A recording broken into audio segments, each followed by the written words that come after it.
Good afternoon, everyone, and welcome to this meeting of the Lincolnshire Waste Partnership. We are now quorate, so I'd like to move to item 1 on the agenda, which is the election of the chairman. I'd like to now invite nominations for the position of chairman for the year 23-24. Have I any? Yeah, Councillor Tyrrell. I'd like to propose Danny McNally, please. Is there a seconder for Councillor McNally? I'd like to second that proposal. Any abstentions? That is carried. Councillor McNally, over to you as chairman.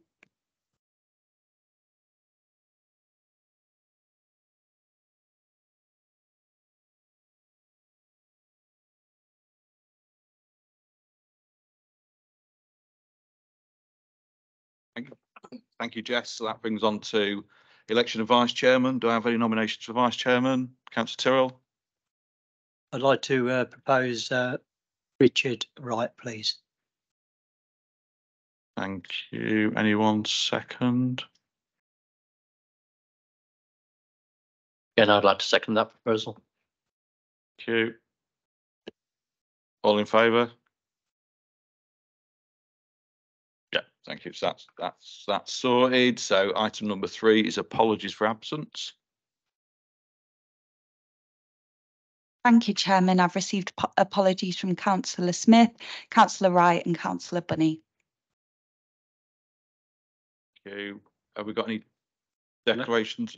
Sorry. Sorry, can I add pass on the apologies from Councillor Bushell as well, please? Thank you. That's Councillor Bushell as well. No problem, I'll record them. Thank you. Thank you. That brings on to declarations of interest. Does anyone have any? Seeing none, that takes on to the minutes of the meeting held on 9th of March. Everyone agreed on them? All them that was there? Yep, okay, that's that done. So we'll just miss item 6 off because we have just done that. So item 7 is performance update and draft annual report. Matthew. Thank you, Chair. Jess, could you bring up my presentation, please? Some of the information I'm going to give might seem a little dated. That's because this report is largely about the financial year 22-23, so up to the end of March. The paper was originally written for the meeting in July, which was postponed and hasn't been amended since. I will be covering a little bit of information to bring things up to date at the end of this presentation. So next slide, please, Jess. Just to warn you, Jess, in case you've not seen, there are a couple of slides where there are bits that animations that come in, so I'll say click. So as I say, this paper is the same paper that was in the agenda pack for July. It presents the annual report, the LWP annual report about our progress in 2022-23. That report consists of several documents, the main public facing one being the annual review, which will be published online. That the draft version of that is appended to the report. It has already been subject to review and input from the partners over a number of months, and I'm hoping that members will be able to approve it, thus approve today the text, so that once we've finished doing an amendment of the actual the layout, the format, which our comms colleagues are kindly working on, then it will be ready to be published. The annual report also has several appendices.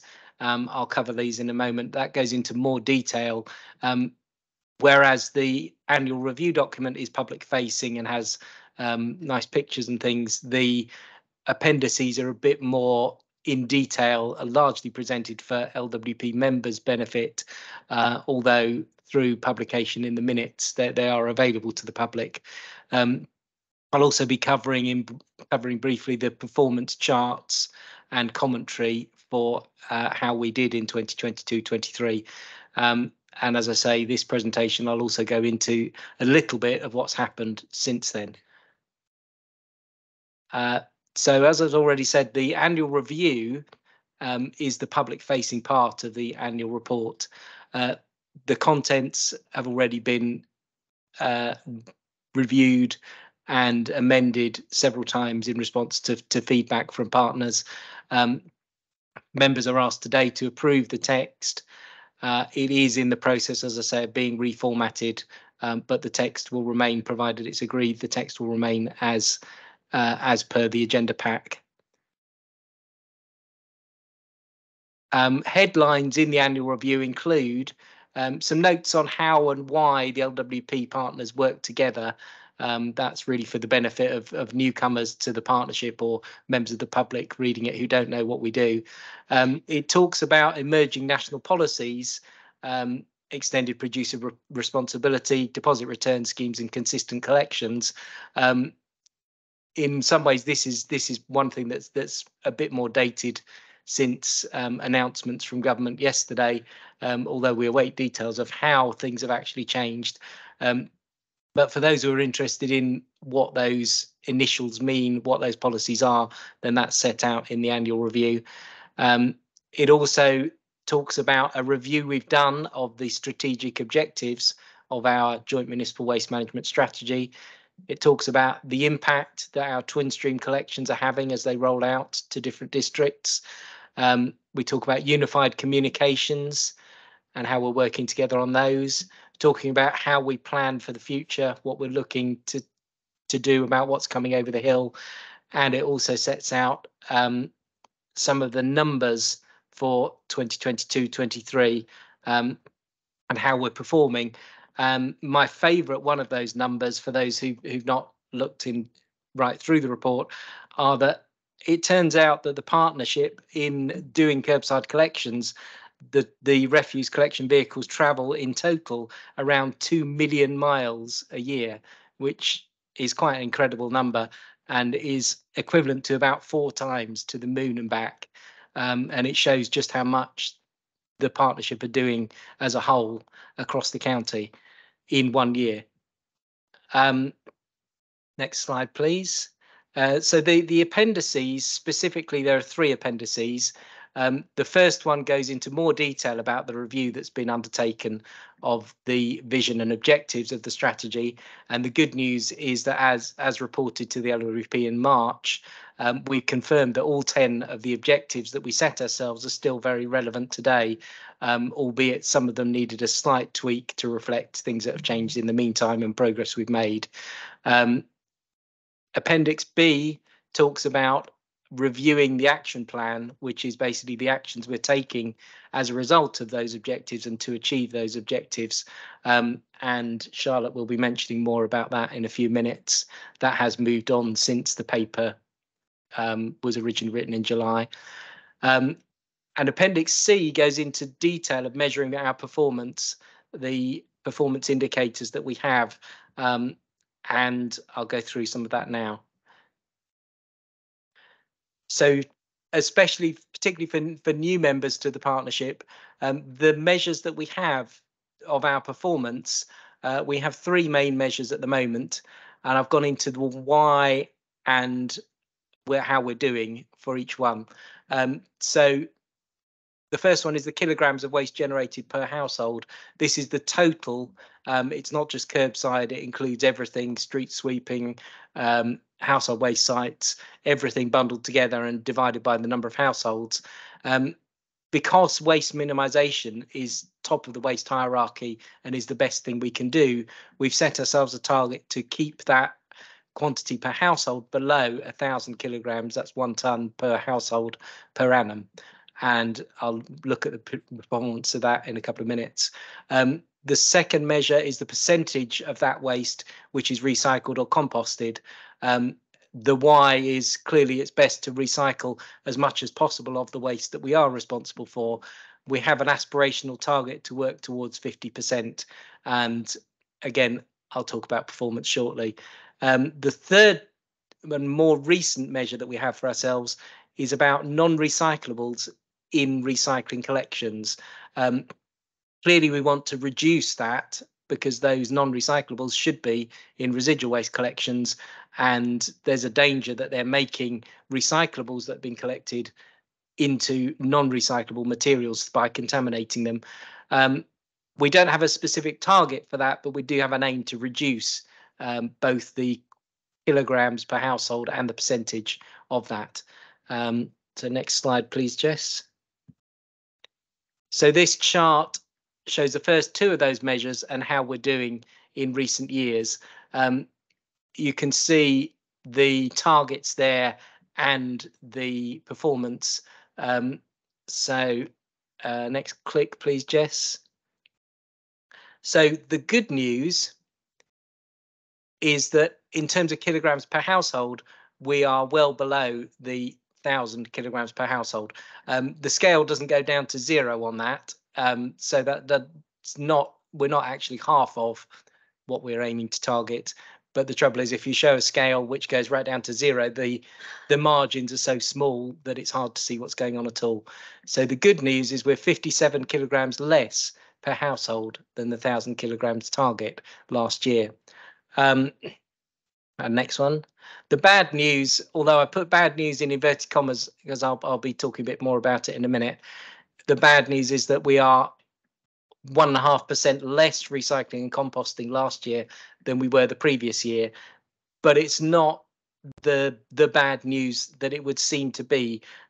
Figures can give a misleading story. So can we have the next slide, please, Jess? So in terms of the story behind those numbers, in the longer term, we were doing, sorry, just go back to the previous one, Jess. We were doing a lot better in terms of recycling rate pre-pandemic. What we've seen is during the pandemic, public behaviour seemed to change. We received less waste, but less of it was recyclable. It's something we need to look at and try to understand a bit better. Now we seem to be settling into a new normal as to exactly what's happening with that. And that means looking at individual materials, seeing what we're getting less of, why recycling is lower than pre-pandemic. But back to that text one, thanks, Jess. The main difference between 2022-23 and 2021-22 was that we had a record-breaking hot summer in 2022, and we actually received a lot less garden waste than we had done in the previous year. 9,000 tonnes is a lot of waste. And in receiving that less waste for composting, we had less waste to recycle because the recycling rate is recycling and composting combined. If we had had that 9,000 tonnes that we would have expected based on the previous year, our recycling rate would actually have been the same as the previous year, which isn't an improvement, but it does show that the fall wasn't down to performance. It was down to factors that are really beyond our control. With that hot summer, less garden growth, 9,000 tonnes less waste. And talking to colleagues nationally, that is a trend that was seen nationally last year. And in actual fact, whilst I said bad news in inverted commas, in line with the waste hierarchy, it's actually better not to have that waste at all than to have it to recycle or compost. And actually looking at the good news about waste minimisation, we actually, as well as that 9,000 tonnes less of green waste, we saw 8,000 tonnes less in total in other waste streams too. So that's all good news, less waste for us to handle. And as I say, it's better not to have the waste in the first place. So the next slide, Jess.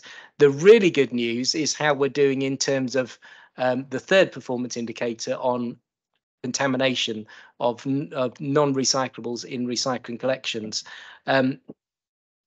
Through our separate paper and card collections now moving across the county and in 4 districts at the moment, and through our Right Thing, Right Bin campaign, we've seen a dramatic reduction. The percentage of material, non-recyclable material received in recycling collections, you can see has gone down from in the region of 30, we're pushing now down towards 20%. And in terms of the quantity per household, down from around 60 kilograms to under 40 kilograms per household. That's having gone out to 3 districts had completed the rollout at the beginning of that year, and East Lindsey rolled out during that year. So that's basically the impact across 3.5 districts. So we're hoping to see even more impact as it rolls out across the other districts. So that's all good news about what we're doing. So the next slide, just to cover what's been going on since then, since the July paper was prepared. The Partnership Strategic Officer Working Group have been working together on a number of things, continuing to look to implement the LWP objectives, which have been ratified as still being valid. Charlotte will be talking in a few minutes about the new action plan that we've been working on to try to achieve those objectives. We've been looking at the national policies and trying to ensure that we align with those, although it does seem to be a movable feast at the moment. One example that I'd put that I knew about last week was the extended producer responsibility payments that we will receive have been delayed, and we'll receive them from 2025 rather than 2024. But also we've had things thrown into doubt in terms of consistent collections and how that's going to look. So we wait to hear, and we will respond to that. We've also been monitoring our performance data for the new year. Just in terms of those green waste tonnages that I mentioned that were down last year, they seem to be back up again this year, which again is mixed news because it's more waste, but it's also more composting, so it'll push up our recycling rate. So we'll see what the results are later in the year. And we're also, at the moment, one of the things we've been asked to do is to arrange visits for members to get round to sites to see what actually happens on the ground. So rather than it just being words, to actually see what the reality is. And we'll be looking to do that as soon as possible. And if any members are interested in doing that, then please do let your officer know, and we'll make sure you're included when those visits are organised. So thank you for listening. I would ask at this point if members are happy to agree that the wording of the annual review, the public-facing part of the annual report, is acceptable to be published as soon as possible. Thank you. Yeah, thank you, Matthew. I think one of the first things is does anyone sort of need any changes doing to it or anything? And the next bit is does everyone approve the document to go out? Yep, see some nodded heads. Yeah, that's fine. Anyone got any comments? Councillor Butler. My comment is just about obviously the contamination of waste. I noticed the other day that another message was put out about electrical items in bins. Is there anything that we can do as a partnership regarding sort of e-cigarettes, these disposable ones? That seems to be one of the biggest issues at the moment. Do you want me to pick that one up? So yes, it's a simple answer. So we're working across with all of our comms colleagues, but also across the wider LCC around the use and in particular disposal of the e-cigarettes and the disposable vapes. So the campaigns around those will continue. And thank you to your comms lead, who was actually the first one who pulled a lot of that together, and we share that collateral. So that continues to carry on. It's also part of the education engagement programme. And I think just in terms of consistency, there are a certain number of high, the regular contaminants that we see that we do put out on our social media. We do the press releases and we keep going. I think it was week before last I'd done something on the radio as well. So all the media channels, Councillor Butler, we are keeping a foot on. I think it's so important because of the high risk, don't you? Yeah. Thank you, Rachel. Any other comments? Seeing none, so that takes on to item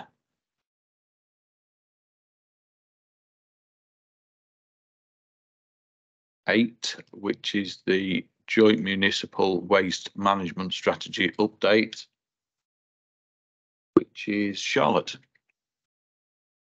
Brilliant, thank you. Whilst the presentation is being loaded, so this is an update following, well, I'll be following on from a lot of what Matthew has said, but also we came in March and presented to you the Joint Municipal Waste Management Strategy and talked at that point about the action plan and how we were going to bring that forward, and that's what this is. Next slide, please.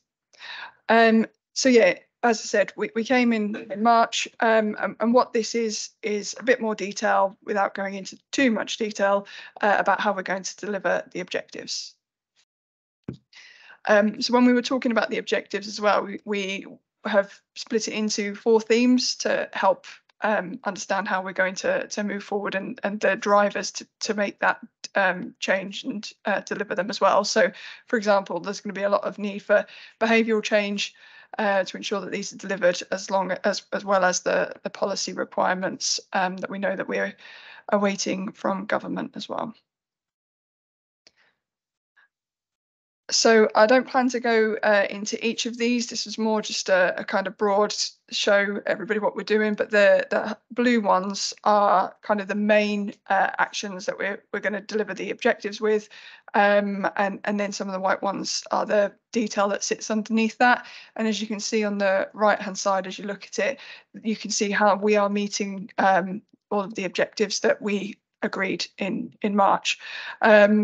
Just to pick out a few, obviously the Environment Act is a key one, and what that means, and it picks up on stuff that we're already doing around twin stream, but then carrying on the behavioural change required, as we talked about earlier, to make sure that this is embedded and it's not just a rolling out of a new process or a new collection, but it's about embedding that into the behaviours of people as well. So it does go on to a second page. We do have a lot of objectives and we've got a lot of work going on to deliver those. One of the other reasons for this update as well was to talk about what the Strategic Officer Working Group is doing. So this is also a visualisation of the work that we've been doing to pull not only this together to show you what we're doing, but also to kind of make sure that we have the plan into the future to continue to deliver the strategy. And then this next slide, but ease just provides a bit more clarity around what each of those objectives are, just to help to go back on the table that I just showed previously. So we do have things about meeting the UK targets, which haven't changed yet, but we'll see. Obviously carbon footprint and a whole host of objectives that we last agreed in March. And then finally, what's next? So we will continue to kind of work on this into more detail about exactly what it is that we need to do to deliver each of these, and importantly, who and how it will be delivered as well.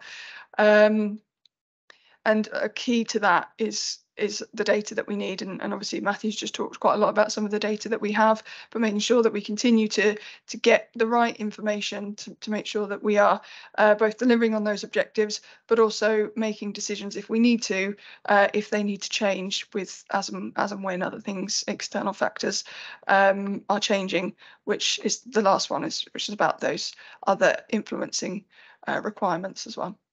And I'm happy to answer any questions. Thank you, Charlotte. Any questions, comments, thoughts? Councillor Tyrrell?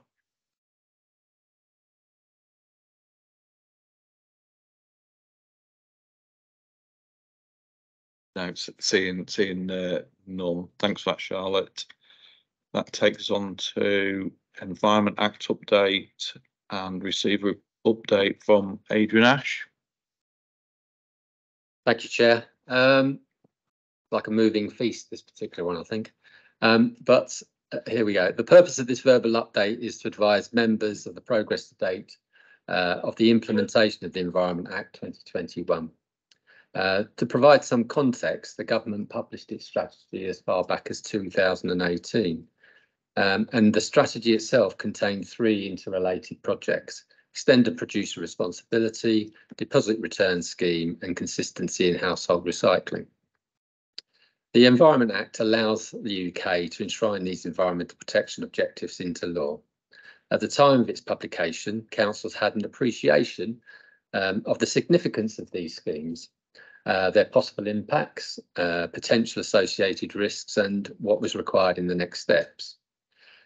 Following the release of the strategy, the Department of Environment, Food and Rural Affairs undertook consultation on these policies during 2019 and 2021. It's understood that reasonably high levels of responses were received for extended producer responsibility and the deposit return scheme. However, there was a limited response on the waste consistency in collections, and as a result, councils are still waiting for further information. Without clarity from the government on the new service requirements, including what collections will be provided, where and when, councils are unable to plan how they will effectively deliver these new services. As the National Audit Office has highlighted, these delays have added to the challenge of achieving the expected benefits from the reforms. And without this certainty, procurement risks being stalled since councils cannot identify procurement timelines, and this will worsen the existing procurement bottlenecks. For example, there is exceedingly extended times for procuring new vehicles. It's also holding councils back from replacing older fleet, decarbonisation of vehicles, finding renewable energy solutions, and investing in more environmentally efficient services. On the 28th of July, DEFRA wrote to all councils advising that the extended producer responsibility for packaging payments would be deferred from October 2024 to October 2025. The aim of this policy is to ensure that the producers of packaging pay the cost of their products. DEFRA also felt that the 12-month deferral would, one, provide industry with additional time to prepare for the new requirements, which may include reviewing and improving current packaging use. Two, enable local authorities and industry to be more involved in the design of the extended producer responsibility scheme. And three, give local authorities and waste management companies more time to review and adjust their current services and thereby improve their supply of the recyclable packaging materials. In terms of the wider resource and waste reforms, the delivery of the deposit return scheme for cans and plastic bottles to be taken back to retailers is to proceed to current timescales and be introduced from October 2025. The consistency in household recycling in England was due to come in after the implementation of the extended producer responsibility scheme. However, obviously with the Prime Minister's announcements, it's worth us waiting for further clarification of what the actual outcome of the Prime Minister's speech means. DEFRA have confirmed that the reforms will now be called simpler recycling. It will focus on a list of materials to be collected for recycling rather than on specifying how they're to be collected. Obviously we await confirmation of the start date and other details. As I say, it seems to be a moving feast at the moment, and with the uncertainty, we'll await further information from the government and DEFRA. Thank you, Adrian. I think we could be waiting a while yet. Anyone got any comments on that?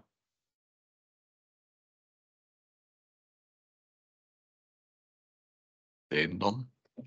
So that takes us on to the forward plan. Has anyone got anything they want to put on the agenda?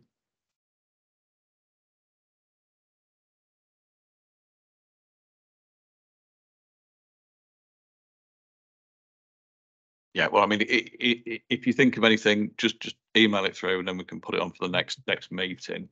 But before we close the meeting, I would just like to thank all the old sort of members and officers for the input and their engagement in the previous however many years they've been here, and I would like to welcome all the new members and officers that are here as well. So on that note, the end.